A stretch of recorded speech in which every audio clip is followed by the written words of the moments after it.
The American economy is booming. At least, that is what it looks like if you open a chart of the S&P 500, look at household net worth, or listen to people on financial television explain why everything is apparently fine. Stocks are near record highs. Household wealth has hit record levels. Retirement accounts look healthier than ever.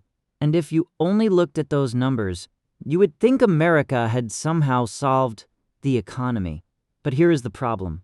If the economy is so strong, why do so many people feel like they are losing? Why did consumer sentiment fall to historic lows? Why are credit card balances sitting around $1.3 trillion? Why are more Americans tapping their retirement accounts for hardship withdrawals in the same year retirement balances hit records? Something is not adding up, and the lazy answer is to say, people are just too negative. That is convenient. It is also incomplete because the real story is not that the economy is simply good or bad. The real story is that America no longer has one economy. It has two. One economy belongs to people who own assets: stocks, homes, businesses, retirement accounts, brokerage accounts, stock options. When markets rise, they get richer without working an extra hour. The second economy belongs to people who live almost entirely on monthly cash flow. Paycheck comes in, rent goes out, groceries go out, car payment goes out, insurance goes out, student loans go out, credit card interest goes out. If there is anything left, maybe it becomes savings. If there is nothing left, congratulations, you have just met the most American financial product ever invented: revolving credit card debt. So the question is not, is the economy booming? That is the wrong question.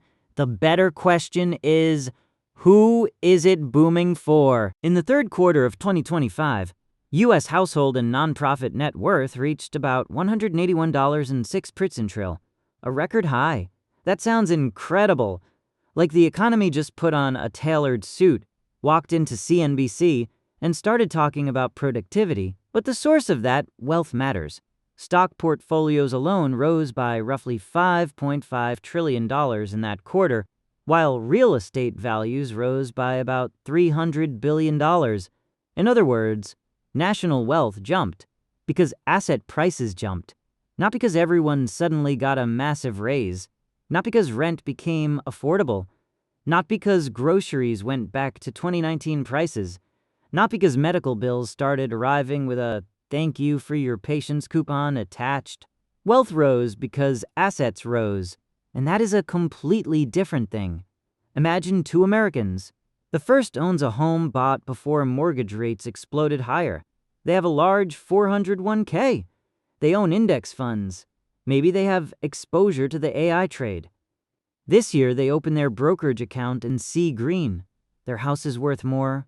Their retirement account is worth more. Their net worth is up. They may not love higher prices, but they have a cushion. Now imagine the second American. They rent. They do not own a home. Their 401k is small or maybe non-existent. Every month, their paycheck gets eaten by rent, groceries, car insurance, utilities, childcare, student loans, and credit card interest. When the S&P 500 rises, their life does not automatically improve. But when food, gas, insurance, or rent rises, their life changes immediately. These two people live in the same country. They read the same headlines. They are counted inside the same economy. But they are not living in the same economy. And that is the part the headline misses.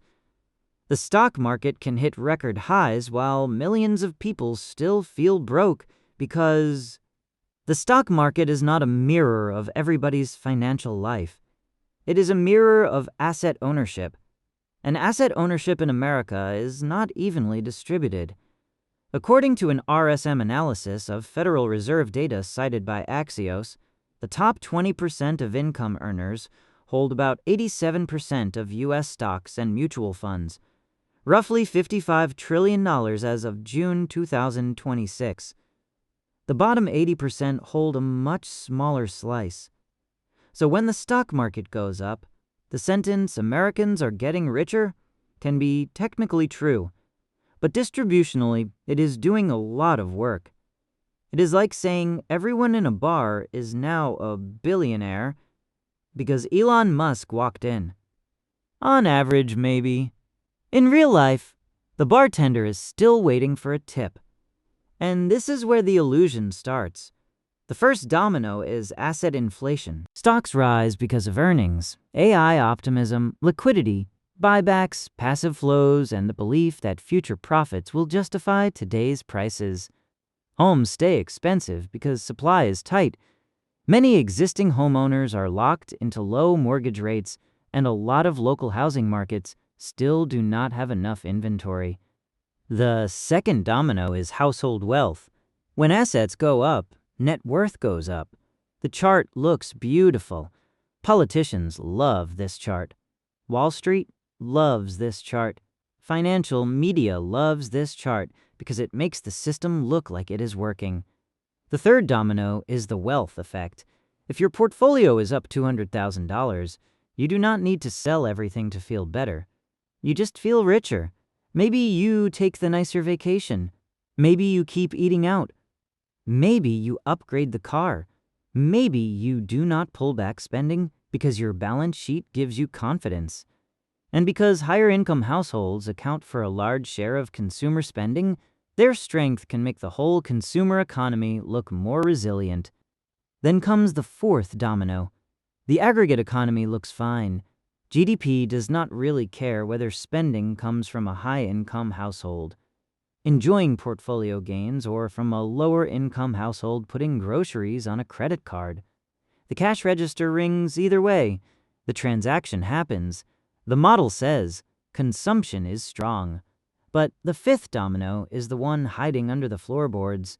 Household debt is still massive. In the first quarter of 2026, total U.S. household debt stood around $18.8 trillion, with mortgage balances around $13.2 trillion and credit card balances around $1.3 trillion, according to New York Fed data reported by Reuters. The same report noted that overall debt trends were stable, but student loan stress remained serious, and lower income households could face more pressure from rising costs. So no, this is not a simple story where everyone is bankrupt. That would be too dramatic. And honestly, too easy. The more accurate story is more subtle. The aggregate economy can look stable because the asset-owning class is strong, while lower-income households and parts of the middle class slowly lose breathing room. It is like a car still doing 70 miles per hour while one tire is leaking air. If you only look at the speedometer, everything seems fine. If you look at the tire, you start slowing down. Consumer sentiment is sending that same warning. In May 2026, the University of Michigan Consumer Sentiment Index fell to 44.8, described as a new all-time low. The index later improved, but the message was still ugly. Many households did not feel the economy that asset prices were advertising. And yes, sentiment can be influenced by politics. It can be influenced by gas prices. It can be influenced by the media. It can be influenced by whether people feel like the future is getting away from them. But if millions of people keep telling you that the economy does not feel good, maybe the problem is not that they forgot to read a stock chart. Maybe the problem is that the stock chart is measuring the wrong life. Nowhere is this split more obvious than retirement accounts.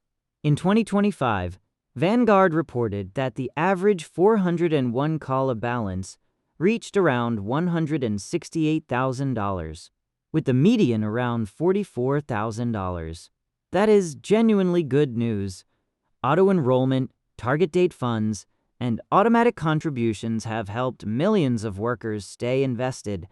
But in the same report cycle, hardship withdrawals rose to about 6% of participants, up from previous years. So in the same year, retirement accounts can look healthier on paper, while more people, end quote, are breaking the emergency glass and pulling money out early. That is not a contradiction. That is the structure. People with large balances benefit from compounding. People without cash cushions use retirement accounts as the emergency fund of last resort. Same system, different starting point, different outcome. If you have $300,000 in a 401 collar, a 15% market gain gives you $45,000 on paper. If you have $3,000, the same 15% gives you $450,000. Same return, different planet. Wall Street loves talking in percentages. Human life runs on dollars.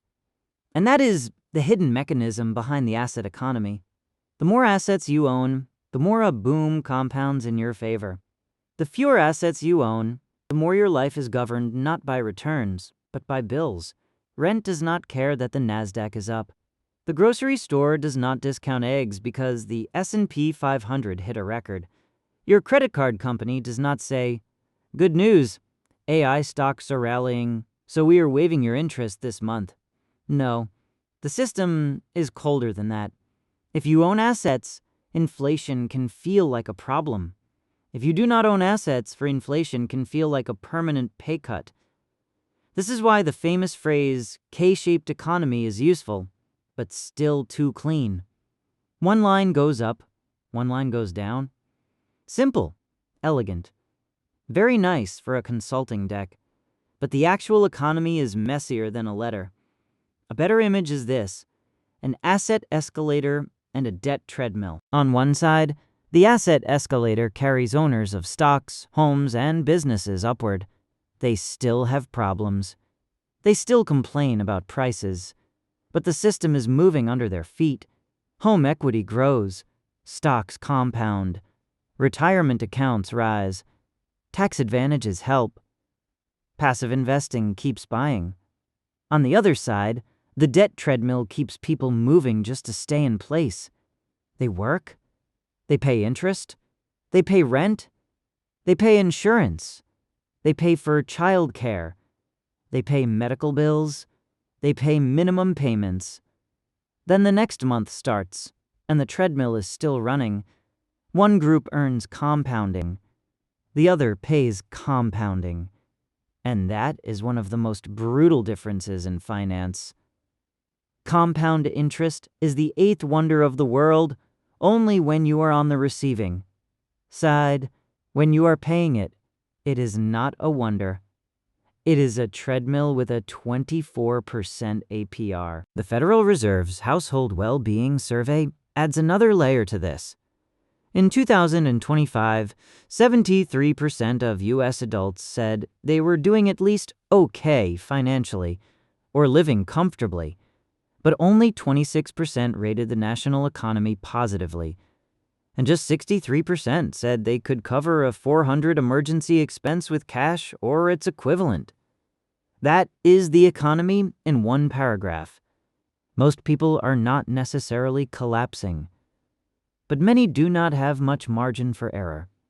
And margin for error is the difference between inconvenience and crisis.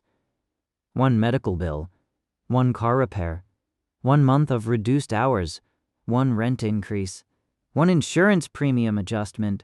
For an asset owner, it is annoying. For someone without a cushion, it is the first domino. And once that domino falls, personal finance moves very fast. The credit card gets used. The balance does not get paid off. Interest starts compounding. The minimum payment rises. The credit score weakens. The next loan gets more expensive. And suddenly a $400 problem starts turning into a $4,000 problem. Not because people are stupid. That is the lazy explanation. It happens because the cost structure of modern life leaves a lot of households with almost no room to be unlucky. But economic headlines do not like that kind of detail.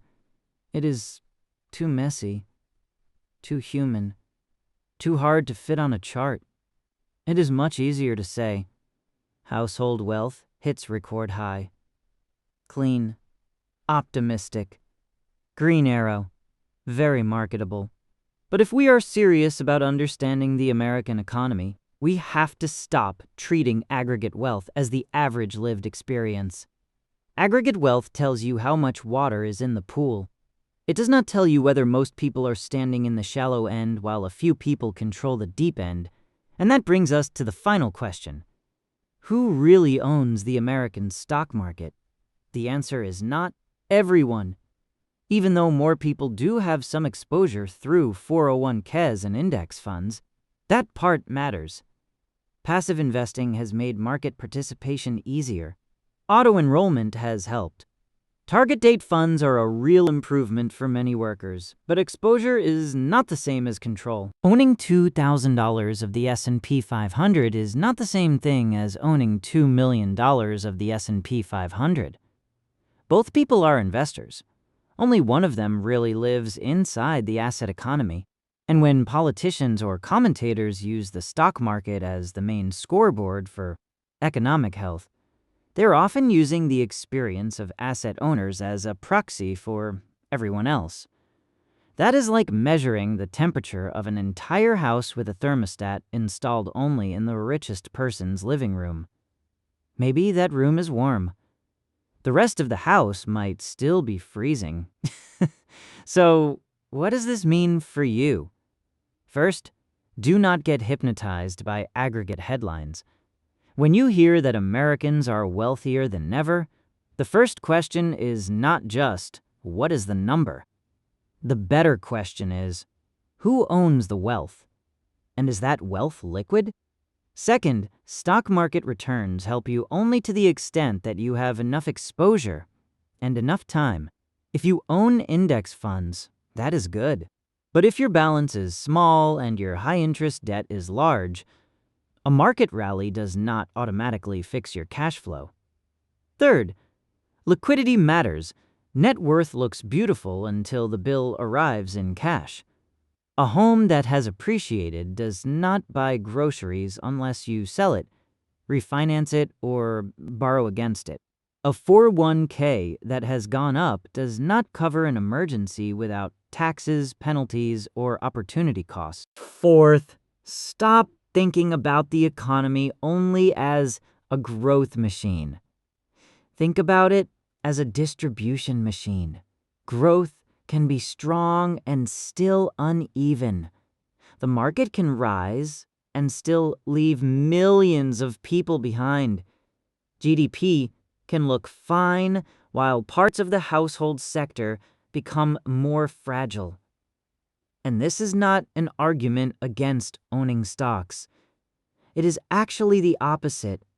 It is an argument that owning productive assets has become one of the most important dividing lines in modern America. The problem is not that stocks go up. The problem is pretending that when stocks go up, everyone goes up with them.